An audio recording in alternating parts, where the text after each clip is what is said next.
Bismillahirrahmanirrahim.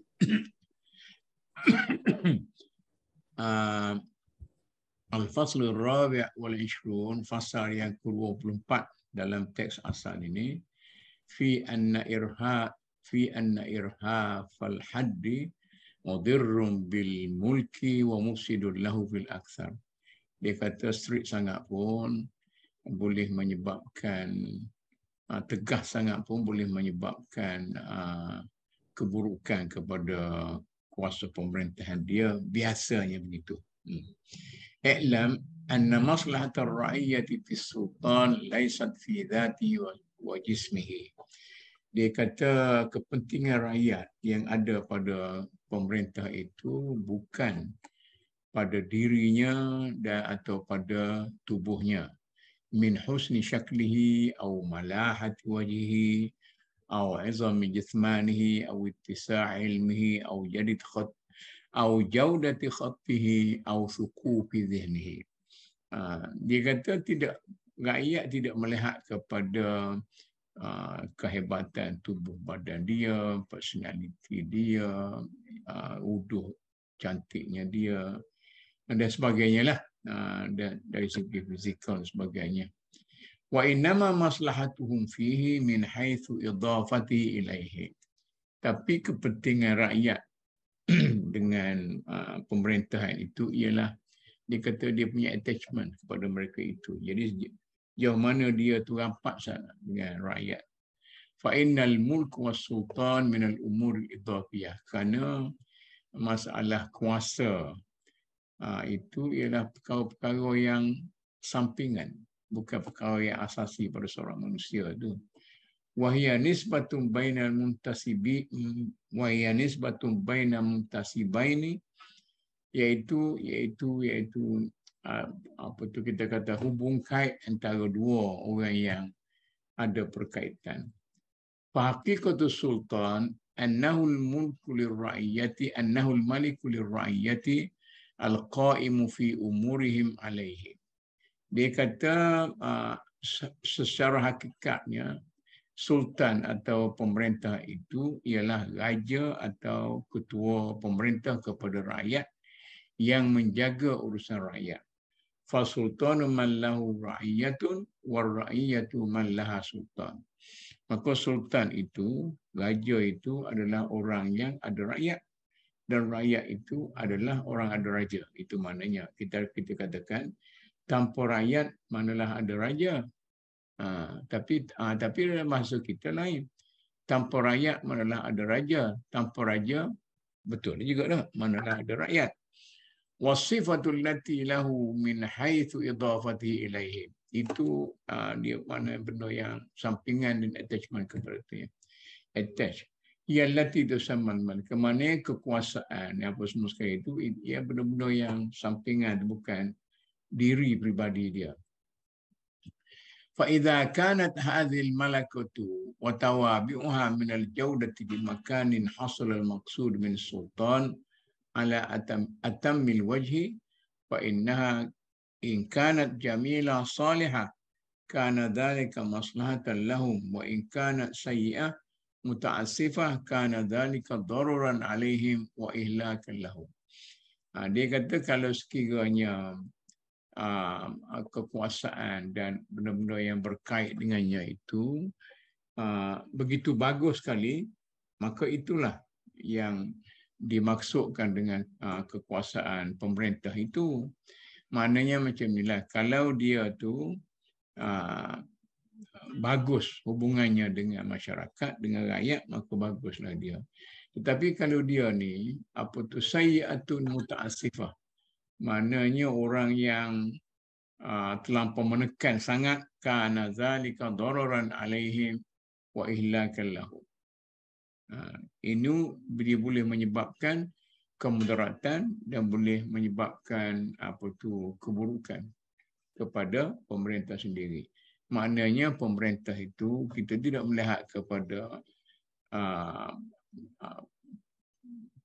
pribadinya sebagai seorang manusia, tetapi kita akan melihat hubungannya dengan rakyat.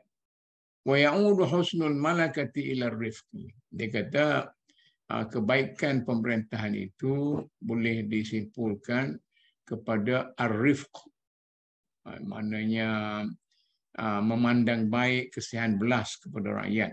Fa innal malika idza kana qahiran batishan bil uqubat, kalaulah pemerintah itu keras sangat dan selalu nak hukum orang, munaqiban an auradin nas, duk intip apa tu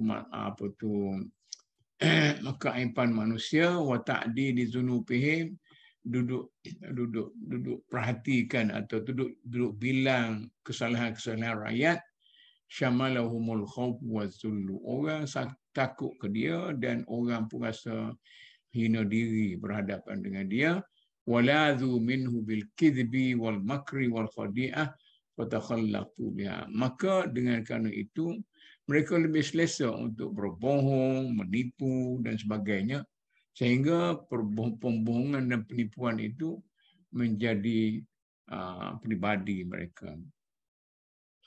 Wa fasadat basairuhum wa akhlaquhum wa rubbama khadhaluhum fi mawatin al-harbi, dan rakyat itu akan jadi rusaklah akhlak dia dan cara pandangan hidup dia.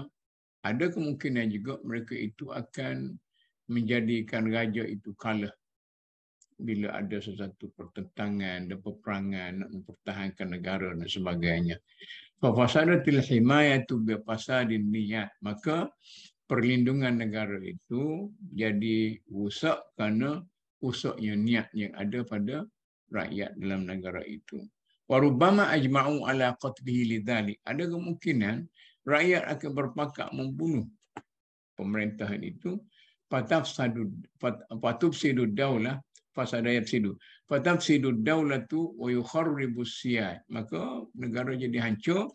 Wa indama amruhu alaihim wa qaharahu fasadatil asabiyah, kalau lama-lama ni macam tu cara memerintah dia, maka asabiyah yang menjadi asas kepada pembangunan negara itu akan hancur, akan rusak. Lima qulnahu awalan, sebagaimana kita katakan pada peringkat awal dulu, wa fasada siyaj min asli bil azzi anil himayah, maka jalinan hubungan antara dua-dua pihak itu akan terburai. Wa idza kana raqiqan bihim mutajawizan an sayyi'atin istanamu ilayhi wa ladhu bihi wa ushribu mahabbatahu wastamatu dunahu min muharabati a'da'ihi fastaqama al-amru min kulli janibin. Dia kata kalau pemerintah itu berlembut, pemaaf, maka rakyatnya suka kat dia, dan itu bahasa-bahasa yang bombastik tak apalah, suka kepada dia, dan dia akan bermati-matian mempertahankan kedudukan dia daripada segala apa yang dinamakan seteru. Fastaqamal amru min kulli jabin, maka dia jadi stabil. Wa amma tawabi'u husnil malakati, selain daripada kita katakan tadi simpati dan kesihan kepada rakyat itu, ada antara sifat-sifat baik pemerintahannya an-ni'matu alaihim, menjaga kebajikan mereka itu, wal mudafa'atu anhum, dan selalu mempertahankan kedudukan mereka, bagi rezeki banyak, bagi duit, bagi derma. Fal mudafa'atu bihim tatimmu haqiqatul mulki wa amma ni'matu alaihim wal ihsanu lahum fa min jumlatir rifqi bihim. Dia kata mempertahankan rakyat itu adalah tabiat sebenar kepada pemerintahan itu, dan sedangkan memberi nikmat kepada rakyat itu dan bersikap baik kepada mereka, famin jumlatir rifqi bihim, ini ada simpati kepada rakyat, wan nazaru lahum fi ma'ashihim wa hiya aslun kabirun fit tahabbubi, itu ialah rukun untuk kita mempunyai hubungan yang baik dengan rakyat. Menjaga itu, mempertahankan kedudukan rakyat itu satu nature dalam berkuasa. Jadi kita berkuasa ni tujuannya untuk mempertahankan kedudukan rakyat kita, bukan untuk menekan rakyat. Sedangkan berlaku baik, simpati dengan rakyat itu cara untuk menjadikan rakyat itu suka kepada kita. Wa'lam, ketahuilah annahu qallama takuna malakatur rifqi fi man yakunu yaqazan syadiduz zakat minan nas. Dia kata jarang sekali perangai yang berhalus atau bersimpati dengan rakyat ni ada pada orang yang cerdik sangat. Rupa-rupanya orang cerdik sangat ni telah jadi wakil rakyat. Tak boleh bercira orang. Wa aktsaru ma yujadu rifqu fil ghafli wal mutaghaffal.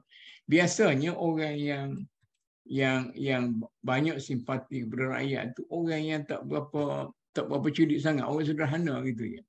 Wa aqallu ma yakunu fil yaqzi li'annahu yukallifu ar-ra'iyah fawqa taqatihim linufuzi nazarihi fi ma wara' madarikih.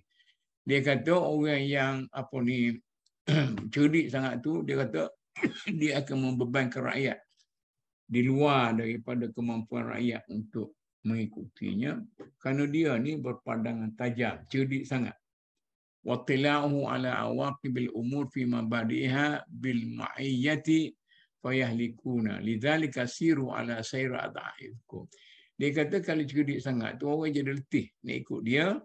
Sebab itu Nabi kata berlagaklah atau berkelakuanlah mengikut kelakuan orang-orang yang dhaif, orang yang lemah daripada kamu. Ini cerita ni masa saya muda-muda tu. Orang cerita mengapa Macapagal gagal menjadi Presiden Filipina padahal dia ni cerdik sangat. Pasal dia cerdik sangat. Jadi rupa-rupanya orang cerdik-cerdik, pok-pok yang hebat-hebat dalam berfikir itu termasuk politik lah. Dia adilisme dia tinggi, susah nak ikut. Ini kesimpulan dia. Di Kelantan, kalau kita nak banding wakil rakyat orang UMNO dengan wakil rakyat orang PAS, sejak daripada tahun 50-an lagi, saya boleh bezakan. Orang UMNO ni dia cerdik sikit dari segi pembangunan. Orang PAS ni dia tak berapa cerdik dari segi pembangunan. Tetapi dia rapat dengan rakyat. Maka itulah benar soal PAS tu. Tak ada pembangunan, tak apa. Naknya wakil rakyat selalu melihat kita sebagai kaum keluarga dia, kawan dia, mati pergi, beranak pergi, sakit demam pergi, itu dia nak. Dia bagi contoh ni. Wa min hadzal albab, sebagai contohnya, ishtarata asy-syari' fil hakim qillatul ifrad fi zakat. Dia kata syariat Islam ada mensyaratkan supaya pemerintah itu tidak melampau cerdik. Saya tak jumpa lagi ni baru jumpa ni. Dalam buku-buku Ahkam Sultaniah pun tak jumpa ni. Tak boleh rupanya orang terlampau cerdik jadi pemerintah. Wa ma'khadhuhu min qissati Ziyad ibn Abi Sufyan. Ini macam Puan Zuli kata itulah. Dia kata contohnya, dia kata kisah Ziyad ibn Abi Sufyan. Lamma azalahu Umar anil Iraq. Jadi Sayyidina Umar ni bila dia pecat Ziyad ibn Abi Sufyan daripada menjadi gubernur Iraq, faqala lahu lima azaltani. Ditanya, ya Amirul Mukminin, pasal apa kamu pecat saya? Ali ajzin am khiyanatin? Adakah saya ni tak mampu nak memerintah ataupun saya ni berkhianat? Faqala Umar, lam a'zilka liwahidatin minhuma. Aku pecat kamu bukan kerana salah satu daripada keduanya. Walakinni karah an ahmila fadla aqlika 'alan nas. Tapi aku tak nak memaksa kecerdikan kamu itu atas masyarakat. Ini satu lagi cerita ni. Masa zaman Khalifah Abu Bakar, panglima perang dia ialah Khalid bin Walid.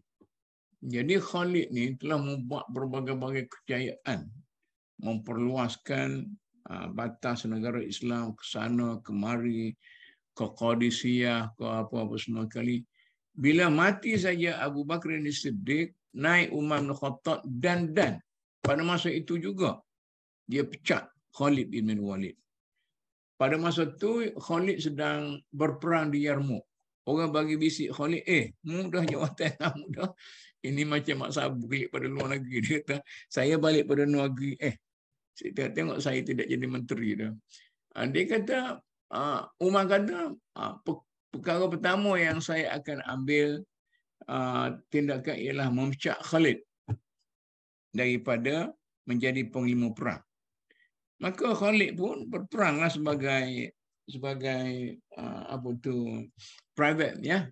Cuma ulasan daripada tu, makna orang kata Umar ni orang jenis hebat dan Khalid juga hebat. Kalau campur pemerintah dengan panglima sama-sama hebat, maka letih rakyat nak ikut dia punya pemerintahan. Maka sebab itu Umar memilih seorang yang lembut, seorang panglima perang yang lembut, iaitu Abu Ubaidah Al-Jarrah. Abu Bakar ni dia lembut, sesuailah dengan panglima perang dia Khalid ibn Walid. Wa taqarrar min hadha anna al-kaysa wa zaka aibun fi sahibi siyasah. Dia kata kesimpulan yang kita boleh buat bahawa kecerdikan itu satu keaiban bagi orang politik. Sebab tu apa tu Aziz tak boleh jadi orang politik ni. Li'annahu ifratun fil fikri, dan oleh kerana ianya mana terlampau cemerlang sangat dalam berfikir, tak boleh orang tak nak ikut. Kama annal baladata ifratun fil jumud, macam juga di sebelah sana kalau bodoh sangat pun tak boleh juga. Maknanya kalau cerdik sangat tak berjaya, kalau bodoh sangat tak berjaya. Ini apa Mazli kata, apa tadi Nazli kata tadi, sederhana sederhana tadi. Wa tarafani madhmuman min kulli sifatin insaniyah, dan ekstremisme itu ke kanan doa ke kiri doa tu mazmumani min kulli sifatin insaniyah. Benda yang tak bagus. Sebab tu Ismail Sabri ni dia boleh diterima. Semua orang KJL boleh terima dia, dan orang pembangkang boleh terima dia. Kerana dia ni sederhana. Nak kata cerdik sangat pun tak, bodoh sangat pun tak. Perdana Menteri yang pada peringkat awalnya lebih popular, sangat popular. Popular bila dia naik. Mahathir masa pilihan raya sebelum tu nak kalah dah. Tapi dia naik popular tu, naik dia punya graf UMNO pada masa itu. Kerana popular ni dibawa pasal-pasal ya. Jangan bekerja untuk saya, tapi mari kita bekerja bersama saya. Itulah. Dan popular ni pun kata bukanlah cerdik sangat. Orang sederhana sesuai dengan rakyat. Wal mahmudu huwa tawassut. Itulah yang kata tadi, ialah yang sebaik-baiknya ialah sederhana. Wasatiyah. Kama fil karami ma'at tabzir. Baik hati sangat pun tak boleh. Bakhil sangat pun tak boleh. Kedekut sangat pun tak boleh. Wa kama fi syaja'atil ma'ahwaji wal jubni. Macam terlampau berani sangat pun tak boleh. Terlampau penakut sangat tak boleh. Wa ghairu dhalika min as-sifatil insaniyah. Wa lihadha yusafu syadid al-kaisa bisifati syaitan. Oleh kerana itu kadang-kadang orang yang tegas sangat itu, atau berani sangat, atau cerdik sangat itu sifat syaitan. Astaghfirullahalazim. Pasal fayuqalu syaitanun wa mutasyaitanun wa amsalu zalik. Maknanya orang panggil dia syaitan ataupun orang yang menyerupai syaitan. Sebab tu syaitan ni, oleh kerana dia sebenarnya syaitan ni antara malaikat yang paling cerdik. Bila Tuhan kata sujudlah kepada Adam, dia pun terus tak fikir-fikir dah, dia cerdik sangat. Dia kata aku nak sujud, mana kamu jadikan Adam itu daripada tanah sedangkan aku daripada api. Maknanya aku ni lebih baik pada Adam, macam mana nak sujud? Jadi dia hanya menggunakan logik semata-mata berasaskan kepada kecerdikan dia, tapi dia lupa kepada hakikat bahawa selain daripada tanah tu ada ruhullah wa nafaqtu fihi min ruhi. Dia kata inna khalaqnal insana min tin. Saya jadikan manusia daripada tanah, tapi lepas tu saya tiupkan roh saya. Ini yang terlupa diambil kira oleh syaitan. Jadi gopoh kerana dianggap dia cerdik sangat. Jadi kita ni kalau cerdik sangat pun jangan diingat cerdik sangatlah. Menjadi apa tu kita katakan tahu-tahulah membodohkan diri kadang-kadang. Jangan nampak cerdik pada 100%. Okey. Baik, Tok Mut. Ya. Saja sebelum Tok Mut masuk kepada, dah habis kan itu kan? Okey, habis dah tu. Habis kan. Sebelum masuk, interesting juga yang Tok Mut cakap tentang syaitan. Contoh kepada cerdik yang bawa kepada kebinasaan. Ya. Tapi memanglah dia putar belik dia punya macam Yahudi lah kan. Putar belik dia punya. Kita pun tak terfikir. Dia kata kenapa kita kena sujud sedangkan aku minanar. Minar. And then lepas tu Adam mintin kan. Macam dia meletak diri dia lebih tinggi daripada Nabi Adam. Jadi interesting saya lihat kepada Umar, Khalifah Umar tu sendiri kan. Kita tengok kan Khalifah Umar ni cerdik tau. Kalau kita baca dia punya sejarah, dia memang di kalangan yang tercerdik dalam kata apa pada kita itu. Tetapi bila dia menerima Islam, cerdik dia tu dia boleh align dia boleh align selaras dengan Islamik punya nilai Islam dan apa yang Islam kata itu adalah orang kata baik dan yang tak baik kan dia boleh kan. Sebab tu saya lihat walaupun dia pun bengis juga kan. Iyalah bengis dan cerdik tak ada Umar kan? Umar kan. Maknanya saya tengok, saya ada baca jugalah, saya nak tahu siapa Ziyad bin Abi Sufyan ni dan Amr bin As dan yang klasik cerita yang kita selalu dengar ialah Khalid ibn Walid lah kan. Dan dia tegas. Maknanya kalau dia rasakan dia bukan threaten dengan, kalau kita baca sejarah, saya baca juga sejarah yang diceritakan oleh orang bukan Islam dalam YouTube, dia mengatakan Umar rasa macam threaten oleh Khalid bin Walid, sebab tu dia turunkan. Tapi sebenarnya saya rasa Umar merasakan bahawa Khalid bin Walid ni terlalu banyak pengaruh kan. Dia itu satu pandangan. Saya baca macam tu lah. Satu pandangan. Yang lain, dia tak nak rakyat terbeban dengan Khalid yang kemaraannya telah cepat sangat.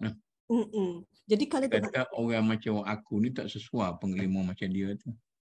Tapi macam Puan kata tadilah, ada orang kata sebab dia rasa tak berapa selesa. Ni ada pengaruh kuat. Rasa threaten kan? Tapi saya rasa kalau kita nak ambil, ada masa kita kena tegas, ada masa kita berundur kan.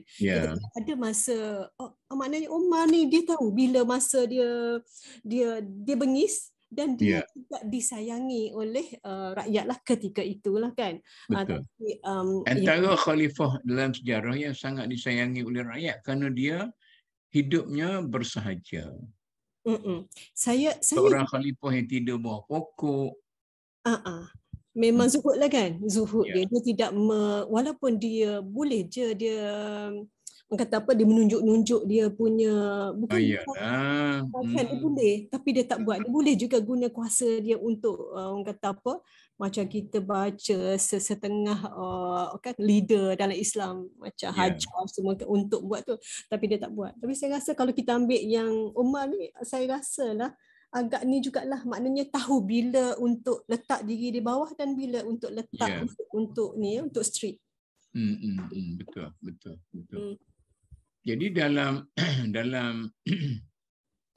perbincangan awal di Saqifah Bani Sa'ad, apabila baginda wafat, ketegasan Umar lah yang menyelamatkan masyarakat Islam pada waktu itu. Jadi perpecahan hampir berlaku di mana orang Ansar menuntut untuk menjadi khalifah kerana mereka kata kalau bukan kerana kami, Islam ni tidak survive.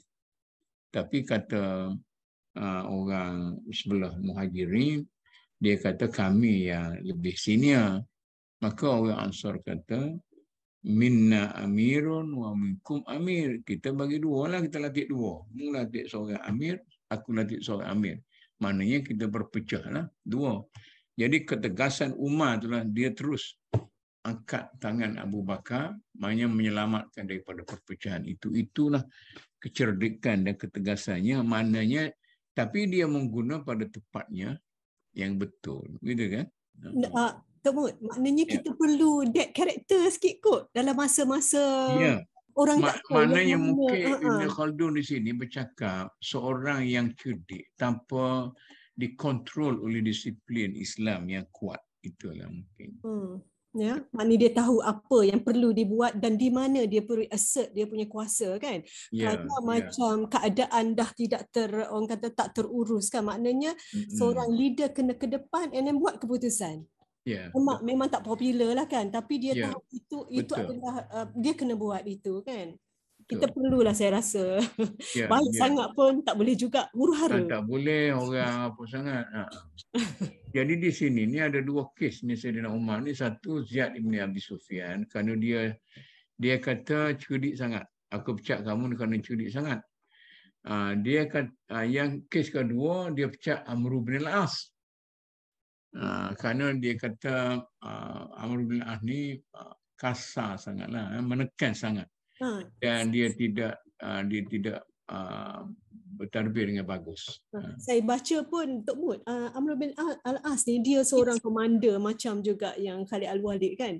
Dia memang commander of war lah. Biasanya commander of war ni dia memang kuat dalam segi conquer attack sana attack sini kan. Tetapi untuk jadi seorang head state leader of a statement.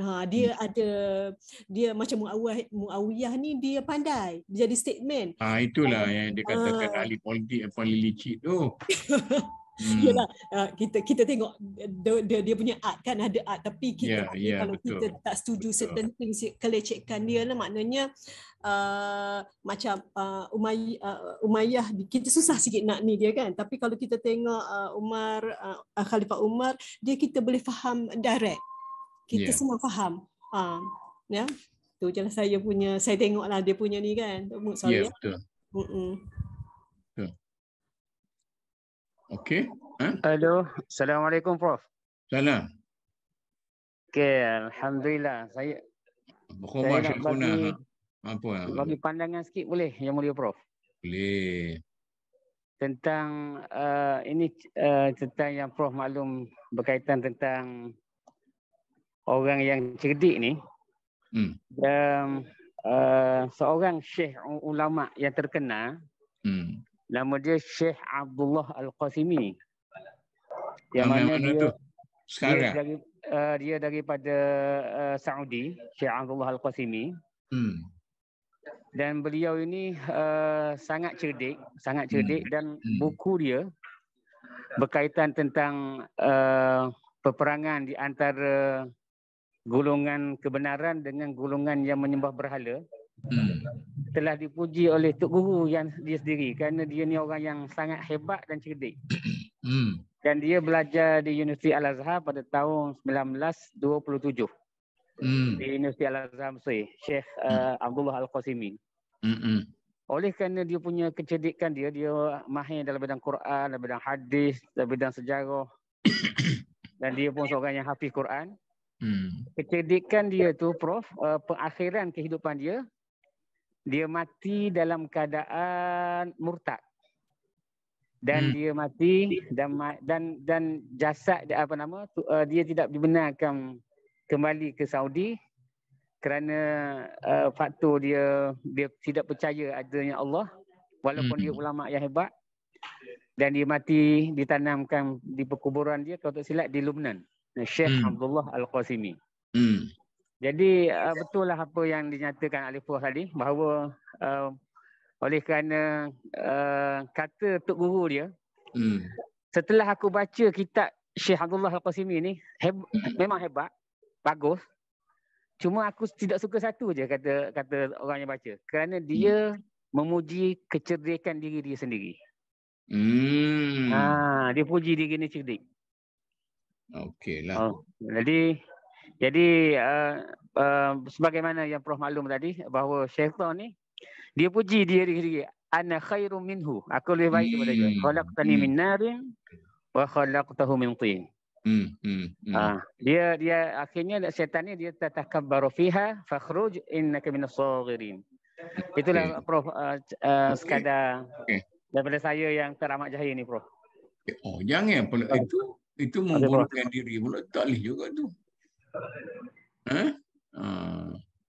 Ginilah yang berbahagia cuba cek balik ya hukuman Saudi atas diri dia tu. Adakah hukuman ilmu atau hukuman politik nah? Tapi ya betul lah orang yang sangat memuji diri itu tak bagus juga nah.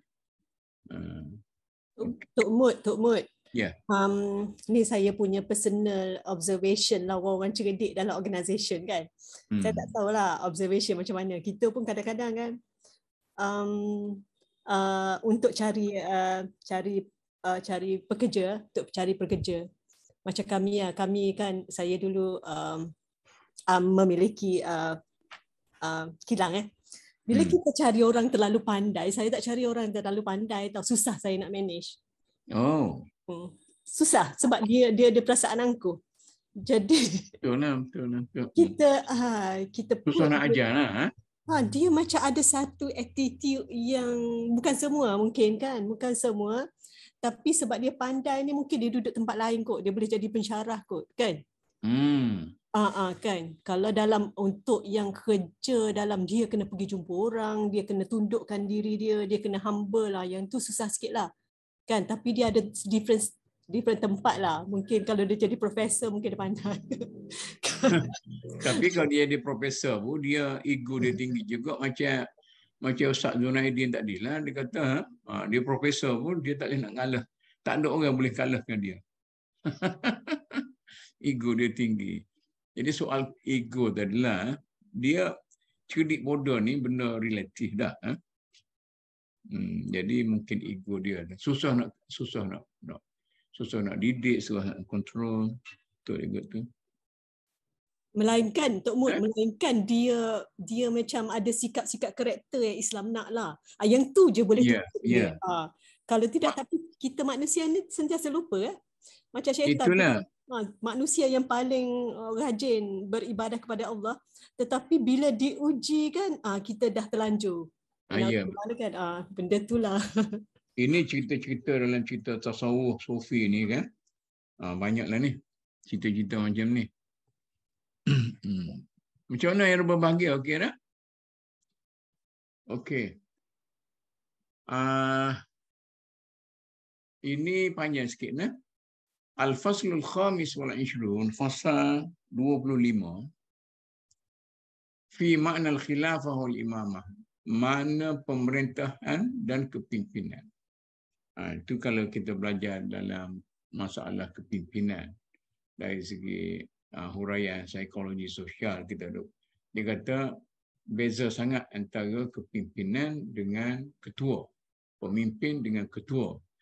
Lamma kanat haqiqatul maliki al-mulki annahu al-ijtima' ad-daruri lil bashar wa muqtadahu at-taghallub wal qahr alladhani huma athar al-ghadab wal hayawaniyah kanat ahkamu sahibihi fil ghalib jairatun anil haqqi mujahhafatun biman tahta yadihi min al-khalqi fi ahwali dunyahu lihamlihi iyyahum fil ghalib ala ma laysa fi tawqihim min a'radihi wa shahawatihi wa yakhtalifu dhalika bi ikhtilafil maqasid min al-khalaf wa salaf minhum fata'suru ta'atuhu lidhalika wa taji'ul asabiyatul mufdiyatu ila al-haraji wal qatli wa yajib an yurja'a fi dhalika ila qawanin siyasiyah mafruḍah yusallimuha al-kaffah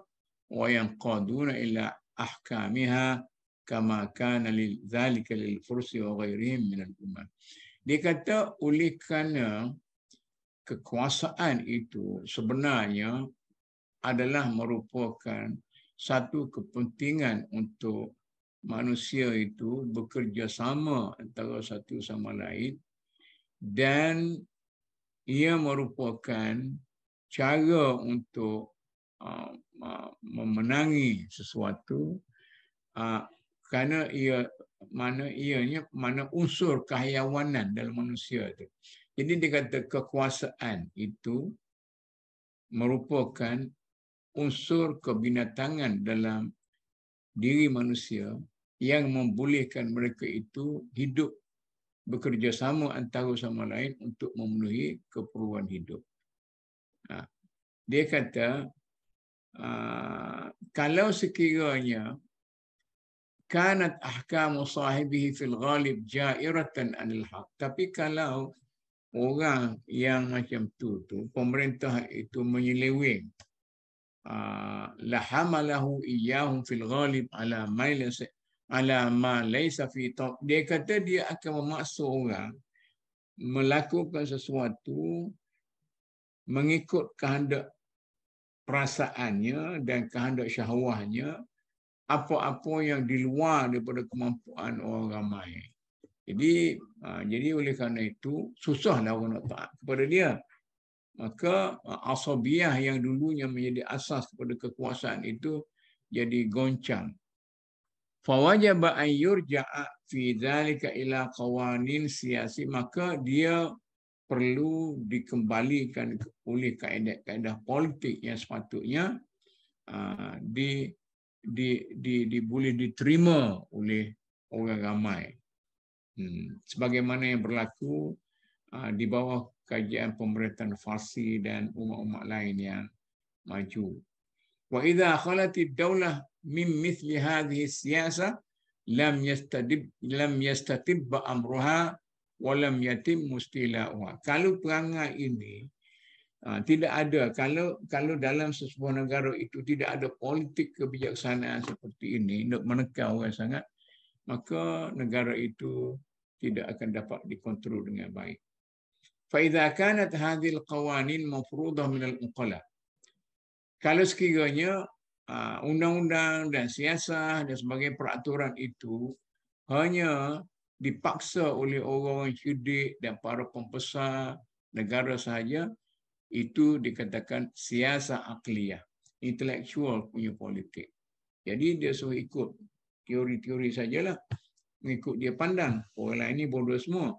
Wa idza kanat mafruḍah min Allah bi syari'in yuqarriruha wa yusyarri'uha kanat siasah diniyah. Tapi kalau sekiranya peraturan itu daripada Allah, maka itu dinamakan politik keagamaan yang berguna untuk manusia di dunia dan di akhirat. Wa dzalika anna al-khalqa laysa al-maqsud bihim dunyahum faqat, kerana maknanya makhluk ini bukan sekadar pentingkan, bukan sekadar perlukan dunia saja. Fa innaha kulluha abathun wa batil, kerana dunia itu semuanya batil. Tetapi kemuncak kepada tujuan hidup manusia itu ialah mati dan fana, habis hilang daripada dunia ini. Fal maqsudu bihim innama huwa dinuhumul mufdi bihim ila sa'adati fi akhirati. Maksudnya manusia itu, politik dia itu politik kebahagiaan dunia dan akhirat. Hatta fil mulki alladhi huwa tabi'i lil ijtima' al insani. Sehingga kan dalam urusan duniawi untuk membentuk masyarakat manusia pun, maka mereka itu perlu kepada politik keagamaan tadi. Fa ujratuhu ala minhajid din liyakuna al-kullu muhawwatan bi nadhari syari'. Maka pentingnya, maknanya kedudukannya kerana perlu ambil dengan agenda agama. Fama kana minhu bi muqtada al-qahri wa at-taghallubi wa ihmal al-quwwati al-'asabiyyah fi mar'aha fajawrun wa udwanun wa madmumun 'indahu kama huwa muqtada al-hikmah siyasiyah. Maka kalau sekiranya politik itu berasaskan kepada kekerasan, paksaan dan sebagainya, dan mengabaikan kekuatan asabiyah yang banyak kita bincang dulu, maka ia adalah politik yang jahat dan perseteruan yang tidak dihormati, tidak disayuriakan. Wa ma kana minhu bi muqtada siyasah wa ahkamiha fa madmumun aidan. Kalau tidak ada paksaan pun, tapi politik saja yang tidak berpandukan kepada syariat, maka ia madmum juga, politik yang tidak boleh diterima. Li'annahu nazrun bi ghairi nurillahi, karena ia merupakan pandangan yang tidak berpandukan kepada nurullah, cahaya Tuhan.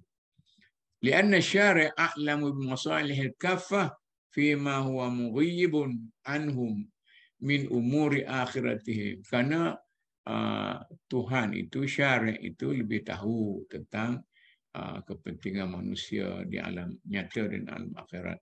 Wa a'malul bashar kulluha a'idatun alaihim fi ma'adihim min malakin aw ghairihi. Qala Allah Subhanahu wa ta'ala, innama hiya a'malukum taruddu alaikum. Jadi dia kata segala apa dilakukan oleh manusia itu, maknanya hasilnya ataupun natijahnya akan kembali kepada dia. Tadi kata kerja-kerja kamu itu akan dikembalikan kepada kamu. Wa ahkamus siyasah innama tutla'u ala masalihid dunya faqat. Dia kata politik yang saja-saja ni tanpa panduan syariat itu hanya melihat kepada dunianya saja. Wa maqsudu syari' bin nasi salahu akhiratihim. Sedangkan syariat Islam, Tuhan itu bermaksudkan, bertujuan untuk menjaga kepentingan akhirat manusia. Fawajaba bi muqtada syar'i hamlul kaffa 'ala al-ahkam syariah, maka berasaskan kepada kehendak syariah ini, maka semua orang perlu diajak untuk menghormati hukum-hukum syarak dalam urusan dunia mereka itu pun, dalam dunia dan dalam akhirat. Wa kana hadzal hukmu li ahli syariah wa humul anbiya. Itulah yang dibawa, ubur yang dibawa oleh nabi-nabi dan khulafa selepas nabi. Faqad tabayyana dzaka min dzalika makna al-khilafah. Dengan huraian di atas itu nyatalah bahawa anda nampaknya boleh faham apa artinya khilafah itu. Wa annal mulku at-tabi'i huwa hamlul kaffa ala muqtadal gharadi wasyahwati wasyasi huwa hamlul kaffa ala muqtadal nazar al-aqli fi jalbil masahid dunyawiyah wa daf'il madar. Dia kata kekuasaan yang secara naturalnya ialah memaksa orang mengikut dia punya kehendak hati. Itu kekuasaan yang sebenar. Mana bila orang tu berkuasa dan panduan dia hanya rasa hati, rasa perasaan dia saja, maka dia bawa mengikut perasaan dia saja.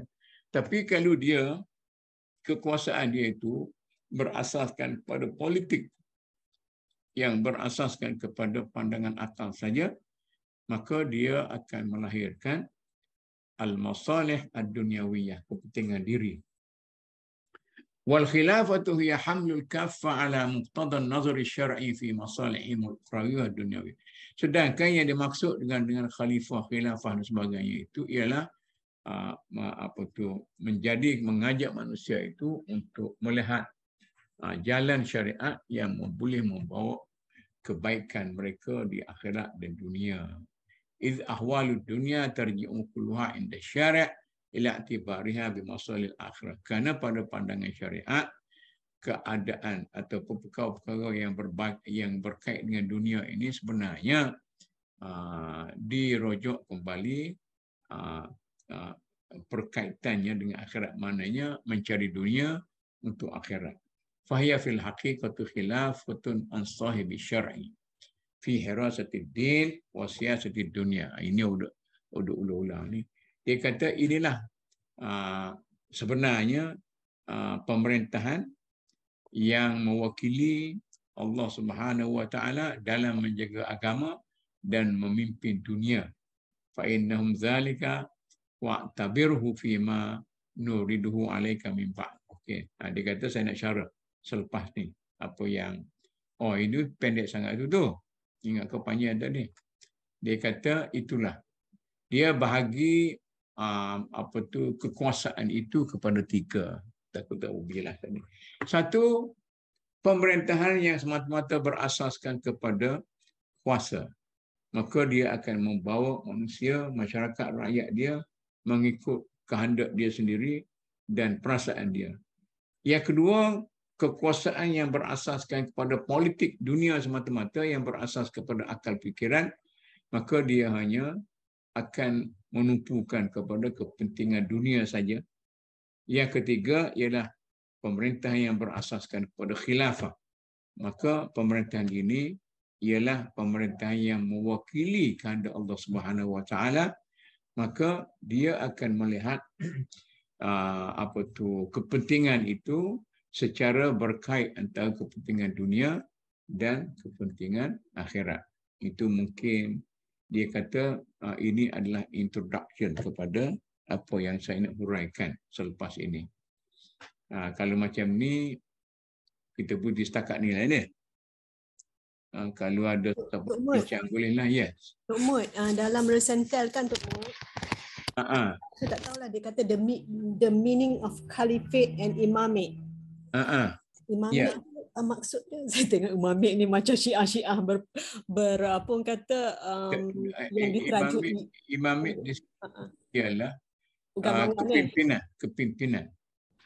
Kepimpinan. Ya, jadi antara pemerintahan dan kepimpinan. Okey, boleh. Satu lagi Tok Mut. Klasik, contoh klasik Omar Khalid Al-Walid tu kan. Bila dia dipecat kat situ. Okey. Dia terus cakap lah, orang-orang barat kan yang mengkaji one of the thing barat ni buat kadang-kadang kita tak buat dia mengkaji karakter Khalid Al-Walid Khalid Al-Walid bila dia lucutkan dari jawatan itu, dia at the peak masa tu dia memang masyhur lah kan, mana-mana dia serang semua dia berjaya kan. Jadi dia jawab, dia kata tak apa, dia kata dia turun, dia kata aku bukan ikut perintah Umar, tapi aku mengikut perintah Tuhan Umar. Jadi jelas siapa sebenarnya kita ni jadi ketua ni untuk apa sebenarnya. Bagi saya powerful punya ni lah perkataan daripada dia. Jadi tak berbangkitlah kalau awak dibuang, dipecat daripada kedudukan politik awak di atas, awak tak akan melenting lah, tak akan keluar parti lah, misalnya begitu kan. Jadi nak cari kat mana orang macam tu Tok Mut? Ini sejarah ini ada idealism. Jadi macam bintang-bintang di langit sejarah itu, dan personality dalam sejarah itu macam bintang di langit lah. Jadi kita tidaklah berkewajipan untuk mencapai bintang-bintang itu. Kita hanya berkewajipan untuk mencuba sedaya upaya untuk bergelagak sama dengan apa yang ada di langit itu. Oleh kerana itu, kita tak perlu duka cita sangat kalau kita tidak berjaya untuk capai idealisme yang sangat tinggi, dengan syarat kita telah berusaha. Rabbana la tuhammilna ma la taqata lana bih. Dalam wirid-wirid kita kata, ya Allah ya Tuhanku, jangan bebankan saya dengan apa yang saya tak mampu untuk mengikutnya. Jadi bukanlah artinya orang macam Khalid Walid dan sebagainya itu tak ada nak cari sekarang. Tak apalah. Tapi itu idealism. Mungkinnya Datuk, macam katalah kita sebagai orang Islam kan, bila kita terpias kita berada dalam kawasan ini, pentingnya kita cakap sesuatu lah yang menenangkan hati kita dan align balik kita kepada tujuan asal kita lah, tujuan sebenarnya ya. Dengan situ kita agak kendur sikit lah bila kan saya rasa daripada kita kata oi jahatnya Omar ni nanti kena satu hari aku kan. Jadi dalam psikologi dia macam ni. Maknanya kalau kita nak tundukkan kita punya hati yang tak berapa baik, kita cakap dulu. Kita lafazkan dia. Kita pujuk hati kita bahawa I am wrong, he is right. Maknanya apa-apa pun Tuhan, ya, apa-apa yang Umar buat adalah ilham itu daripada Allah juga. Maka kita akan reset, kita kata reset kosong-kosong balik lah, kan?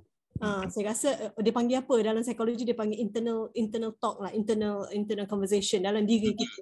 Kena ada benda. Hadisun nafs dalam diri. Ya. Cerita-cerita Umar dengan Khalid ni sebenarnya diceritakan dalam sekitar untuk menunjukkan bahawa Khalid itu seorang panglima perang yang begitu bagus. Bukan dalam cerita menceritakan tentang Umar, tapi orang ceritakan tentang Khalid. Macam tu dah panglima nombor 1 tu akhir jadi private berperang di bawah Abu Ubaidah yang bagi kebanyakan orangnya seorang pemimpin perang yang lembut, yang lemah dan sebagainya. Mut, politik sikit. Boleh ya? Kita tengok timbalan Perdana Menteri masa Mahathir. This is tak ada kena-mengena dengan political inclination kan. Untuk hal lain lah. Bila TPN dipecat, saya rasa okey dekat gentleman juga dia orang tu. Kan? Dia masih lagi duduk dalam UMNO, masih lagi okey, berjuang okey lah kan. Sesuatu yang positif lah saya rasa lah kan. Ya, betul. Dia mengikut apa tu, mungkin satu mengikut personality, misalnya orang yang kedua kan, mengikut personality dan mengikut situasi.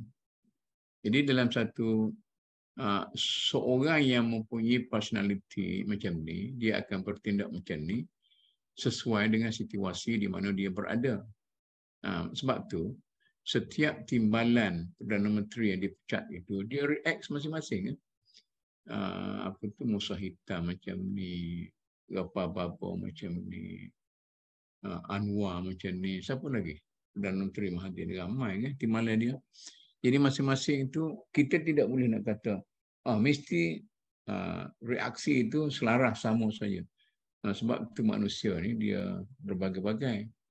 Itu yang jadi macam juga apa tu, Khalid tu ada kemungkinan juga kalau dalam situasi yang berbeza, misalnya mungkin dalam keadaan perang yang sudah pun tamat, mungkin dia tidaklah terus turun sebagai private untuk berperang. Misalnya dia kata okey dah, saya retire lah sebab kamu pimpin lah. Jadi benda tu tidak salah juga, pimpinan yang macam tu. Okey. Tapi kan kalau saya baca-baca sejarah ni kan, ada jugalah sampai civil war berlaku kan.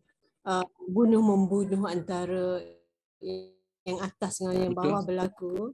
Jadi kalau kita nak tengok karakter Khalid Al-Walid tu agak outstanding sikit lah. Sebab saya ingat pun, saya tak tahu macam mana. Saya tengok dalam Al-Qutus, Qutus dengan Baibar kan. Setengah sejarah mengatakan Baibar yang bunuh Qutus yang menyelamatkan Mongol Egypt daripada Mongol kan. Setengah sejarah mengatakan Baibar yang bunuh Qutus sebab tak puas hati.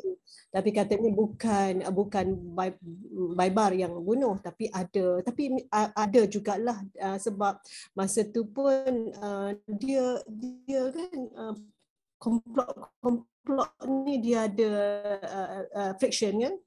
Jadi tapi boleh berlaku something yang lebih buruk kalau Khalid Al-Walid tidak ambil pendirian sebegitulah. Ya, betul. Itu antara perkiraan yang dia ambil lah, jadikan panduan. Ada lagi kah? Ada orang nak sebut apa dah dia punya pandangan? Mana tu Iman tadi? Pergi dah. Ustaz Zunaidi tu. Okeylah. Kalau tak ada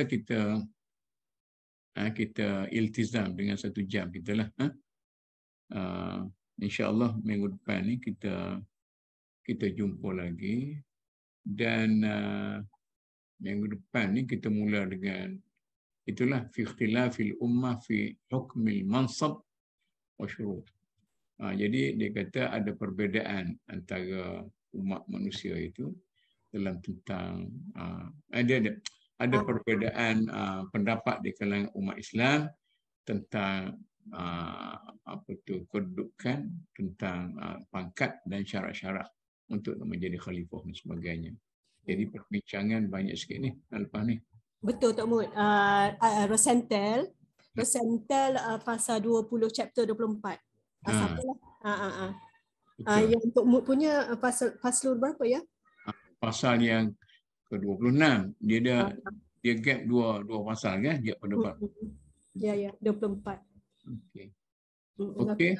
Terima kasih banyak Tok Mut. Setakat ni dulu pada hari ini. Akhir kata wabillahi taufiq. Wassalamualaikum warahmatullahi wabarakatuh.